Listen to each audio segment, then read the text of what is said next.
বন্ধুরা, আমি আজকে সম্পূর্ণ একটি নতুন ভিডিও নিয়ে হাজির হলাম। আজকের এই ভিডিওতে দেখাবো কিভাবে আমরা পেয়ারার পাতা দিয়ে খুব সহজেই পানিতে থাকা আয়রন আমরা পরীক্ষা করব। দেখব কোন পানিতে আয়রন কম বেশি। এর জন্য আমি 3 গ্লাসে পানি নিয়েছি, 3 কলের পানি।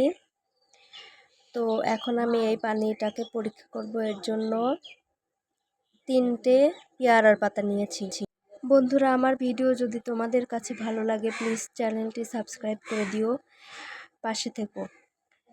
এখন আমি 3 গ্লাসের মধ্যে এই 3টি পাতা আমি দিয়ে পরীক্ষা করে দেখব। এর জন্য আমি একটি পাতা আমার হাতে নিলাম, এইভাবে হাতের তালুর সাহায্যে ডলে এই গ্লাসের মধ্যে দিয়ে দেব। এই তো আমি দিয়ে দিলাম একটি পাতা। এরপরে দ্বিতীয় পাতাটিও আমি সেম উপায়ে ওই রকম করে ডলে নিয়ে দিয়ে দেব। এইভাবে আরেকটি লাস্ট যে গ্লাসটা আছে ওই গ্লাসটাতে এই পাতাটিও আমি দিয়ে দেব। এই তো 3টে গ্লাসে দিয়ে দিলাম। এখন ধীরে ধীরে তোমরা পার্থক্যটা দেখতে পাবে।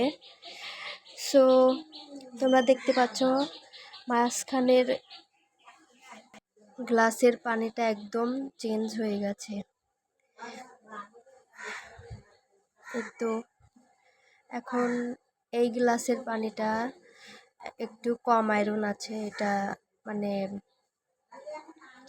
অল্প আয়রন। এরপরের মাঝখানের গ্লাসের ওই পানিটা একটু বেশি আয়রন, এটাতে অনেক বেশি আয়রন আছে, এটা একদম জাম কালার হয়ে গেছে।